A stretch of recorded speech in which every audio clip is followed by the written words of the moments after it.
recording now. Good morning, Sunil. It's great to see you. It's great to see you. I want to start by quickly introducing you, Sunil, and of course, feel free to add anything if you want to add something, because you have had a very successful and great career. So let me introduce you to Sunil Kannath. He is the visionary founder and director of Third Wave Overseas Education. And as such, he is the master of giving young people opportunity. And that's tying into our subject today, of course, the magic of opportunity and how to find it anywhere. You've been basically having a very impressive career, Sunil, in branding, right? Over 30 years, you've been in corporate branding and communication and also strategic planning. And now you have made your life path about giving students accessible education, right? Mainly in India. Yes. Exactly.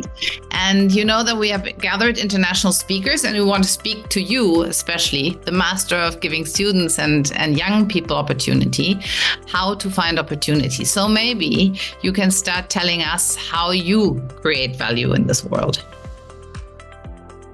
I'm coming to my business model myself, Sunil Kannath. I am basically hailing from India. I am specifically looking into the business of recruiting young talents, fostering into the better life. Mm-hmm. So I would say that I am doing this business with a holistic approach. The reason why I'm going with this holistic approach is because the industry is very huge and very vast. So my approach is just not recruiting students. I was collaborating with the academic excellence people and students' well-being, and we'll also teach the students on the technological advancement. We also try to find out students' sustainability, financial sustainability, and we will try to make the students to be engaged with various projects and things. So my way of working with the students are not like a recruiter. We basically wanted to empower the youth for a quality education at affordable cost. This was my plan. That's great. So basically, you're the master of finding opportunities for the right people, right, in the right structure. So what do you think are the key factors contributing to opportunities or finding hidden gems like that? When you talk about this, key factors, basically in any industry, if you take any industry, recognizing an opportunity, finding a hidden gems can be a difference between a success and the stagnation. There is a small difference between success and the stagnation. Mm-hmm. So this process really relies on several factors which are combined, powerful strategy. That is what we adopt. So when I'm doing this, a kind of understanding this opportunity, the first thing which I did was finding a genuine data and accurate statistics. Because for every business, this accurate and genuine data is very important. So with the data, I could understand what is the market needs. The market need is only we can understand the market demand or the industrial trends or whatsoever. It all depends upon the genuine data.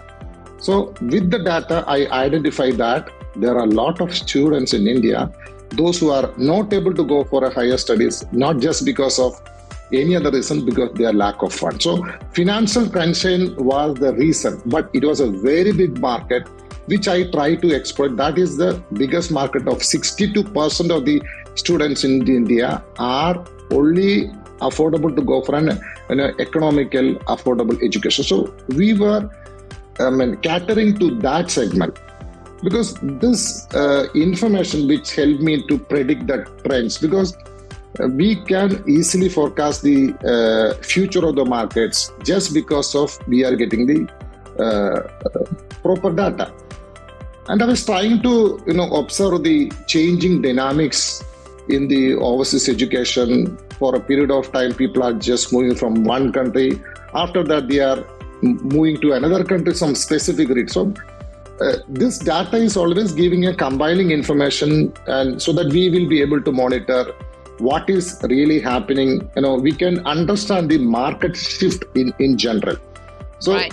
So, Sunil, let me just go in here. So, because it's a very important point you're making. So, basically, there's the sentence, where you say what you can't measure, right? You can't manage. So, what you're saying is you're leaning heavily on data, right? On data and analytics. So, let me get to another point. So if you're talking data and analytics, what space does the creativity hold in that process? Or you could say creativity, but you could also call it resourcefulness. If you talk about this creativity, resourcefulness, because in the dynamics of a landscape of this education industry, identifying and seizing a particular opportunity need a blend of creativity and resourcefulness. It is very, very important. So we need to have an approach which is innovation-based problem-solving method, because creativity cannot stand alone. Creativity will stand only if you have supported with the data. Creativity is a mindful job, but it is not just stand just because of a creativity. So there are various factors, because how a creative and thinking can address accessibility, it's very, very important. So we have to leverage the technology platforms. We use the technology platforms. This technology platform is highly supporting for the creativity and finding and maximizing the resources and market differentiation. Everything is practically possible. Right. See, the market education, if you take this education industry is a $1 trillion business. So we wanted to identify what is needed in the market, because everybody is going for abroad education, not only in India. If you take the entire Asia, the entire Asia youth is moving. But we wanted to identify why only a slow pace of moving, which we realized maybe 10 to 15 years back. There is a huge market for the affordable cost at quality education. That is what we are trying to understand. We adapt the change and we try to do this process. Just for an example, during the COVID time, what happened? People feel that the business will be stuck and people are not able to do anything. But when the COVID time, this technology comes to, the business become very huge. It is giving an opportunity not for the education industry. It is giving a huge opportunity for the industry. They feel that they don't need a physical office. They can manage everything without an office. This is a lesson where adaptability is very, very important. I would say that. I really like that approach. Yes, absolutely. So basically what you're saying, not every, typically a crisis has a lot of chances and a lot of opportunities, right? Exactly. Right. Yeah, that's good. Now, talking about, you're in a market which is also a challenging market, right? So what do you typically do or what do you tell people, or how do you help people overcome those challenges? The basic key of every business is innovation.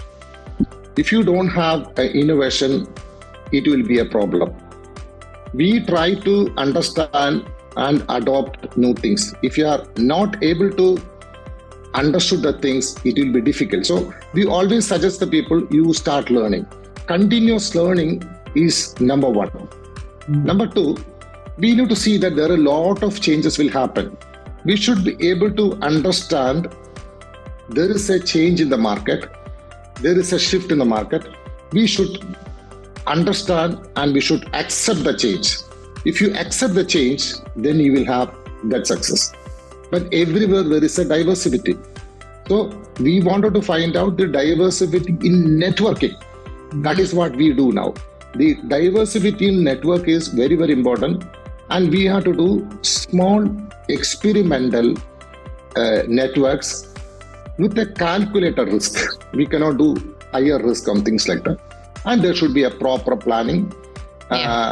We should not be very rigid with our planning. We should have some flexible plan. So these are the things I normally feel this would be an art for this. So what you're saying is you have to stay flexible, not only responsive, but you have to be innovative, right? So that's the three pillars you're talking about. So do you think there is any shortcut to finding opportunity in that segment? Or what would you say to people? How do you find a magic wand, so to say, to find opportunity?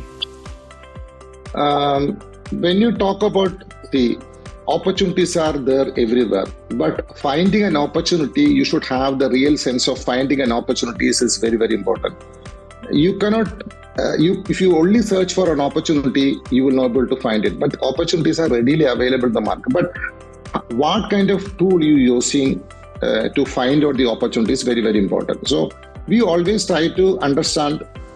We try to see what is the market opportunities available, try to figure it out. We are using a tool. That tool is data again. Again, data and the statistics is the tool to get into any new venture opportunities to come through. Yes, I agree with you on the business end, but then we talk about something which is also around mindset, right? And I know that you're a very spiritual man as well. So how does mindset mastery play into that, or a growth mindset? How does that play into the whole game of opportunity?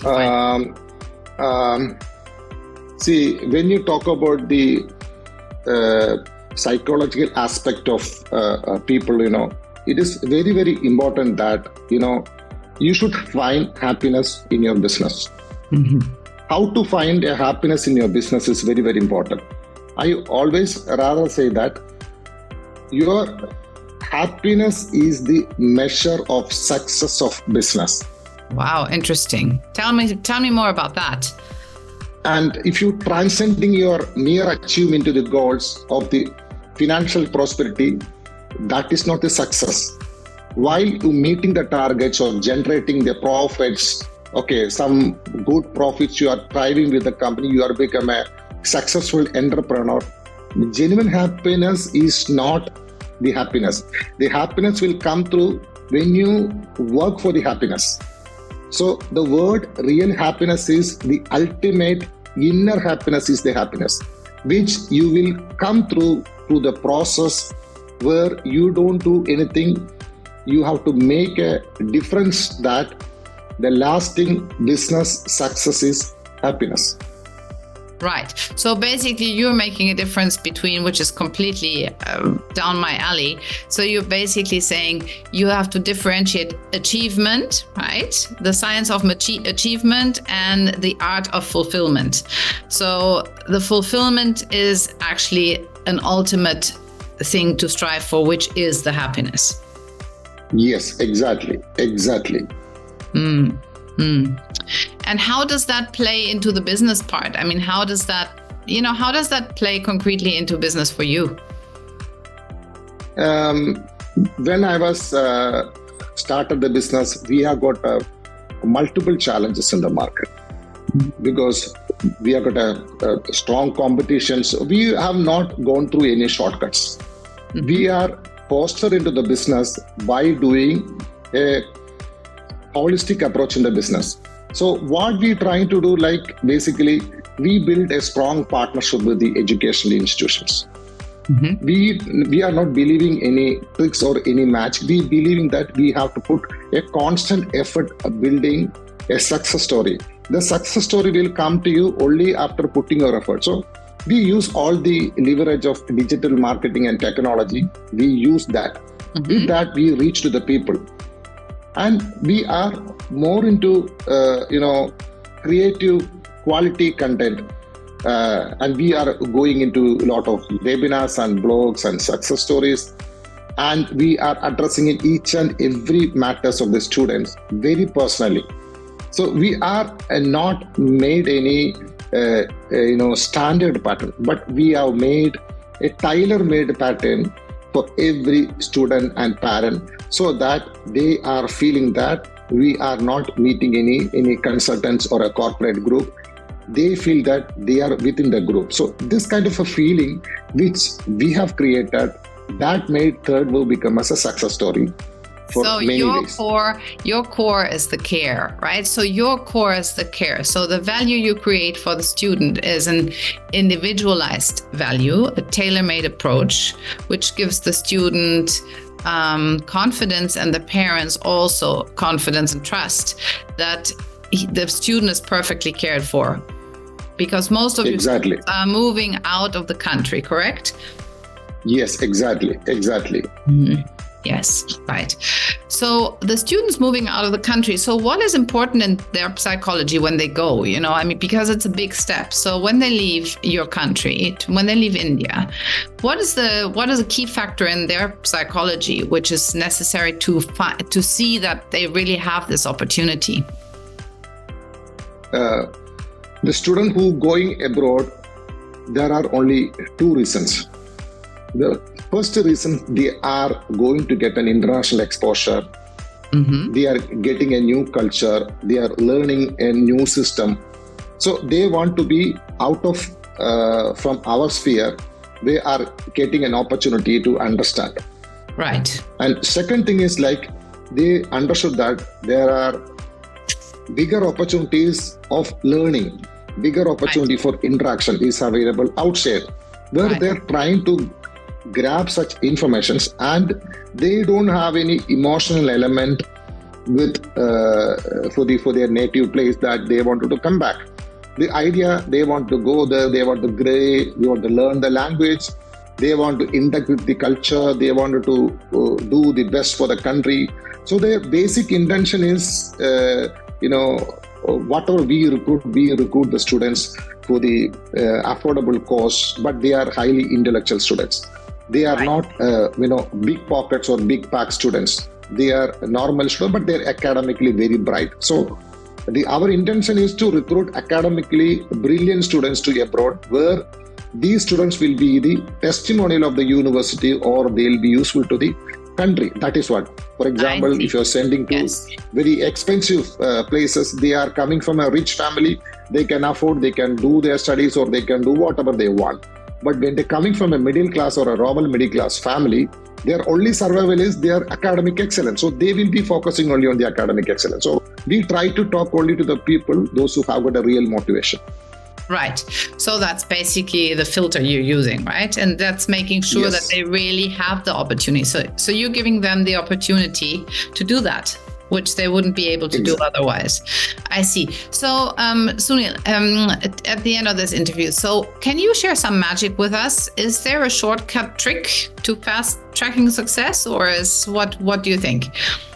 I would say, from my experience, because I worked as a consultant for multiple companies into manufacturing, service industry, and multiple things. So I would say that we have to increase the engagement, and all our team members, for clients and whoever, they should be always getting a positive feedback, because this positive energy will be giving a lot of success. So second thing is create a successful partnership or collaborations. This is very, very important, because it is a key indicating factor that we need to have more and more collaborations and more and more partnership. And we always see, for example, someone is getting a project. They should not be bothered about what is the outcome of profit, but they should be only bothered about the high conversion rate and the achievement, which is decided by the client, not bothered on what is my profit is end of the day. So you're saying, just let me rephrase, this is an important point, because some of our other interviewees said the same thing. So basically focus on the value you create for the client rather than looking at your own profit, correct? Yes. Then definitely innovations. Without innovation, nobody can survive. So think about innovation. Always create a very strong market position and brand recognition by creating positive thought process. And also I will like to conclude to say that do not work for the reputation, but work for the character. Because reputation may come and go anytime. Anybody can do, because social media is so big. anybody, if you have a strong rival, they can tarnish your reputation. But the character which you create, that character nobody can spoil. Once you create the character, this character is you are spreading to all your team member, your colleagues, your team member, your family, whoever. This quality character is the investment and the pillar of the business, not the reputation. Because there are big time companies, they are spoiled with the reputation overnight. But the character, nobody can spoil the character. So we have to build a character in the company, not the reputation. Once you build the character, automatically the reputation will come automatically. That is an organic reputation. It is not a manipulated reputation.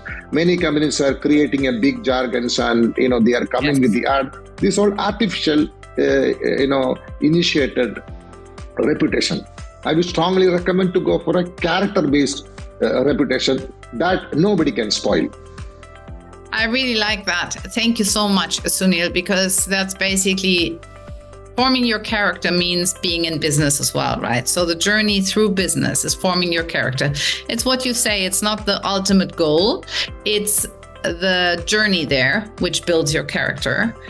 And I love that. And the character is instilled rather than the reputation, which is an outside view on the character. And that can change very much. So thank you so much for that input.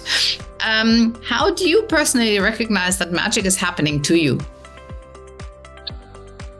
When I see the magic I'll feel the happiness. When I'm happy, that means the magic will work. When I'm not happy, the magic is not going to work. But always I'll see my personal reflection. I'll track myself, whether I'm satisfied. The self-satisfaction is important.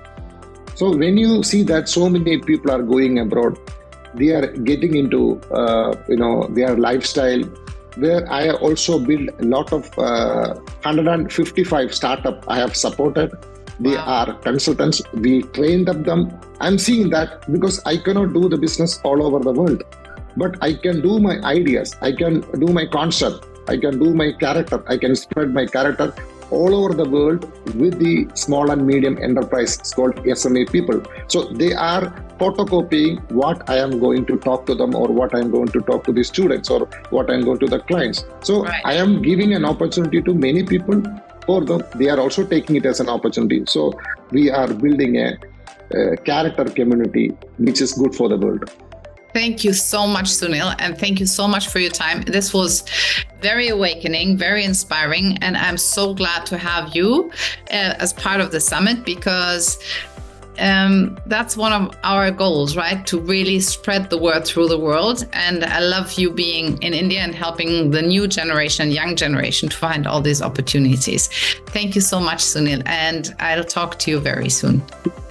Thank you so much for giving an opportunity. This is really a enlightening opportunity to meet people around. Thank you so much, and nice of you. Thank you. Take care. Goodbye. Thank you.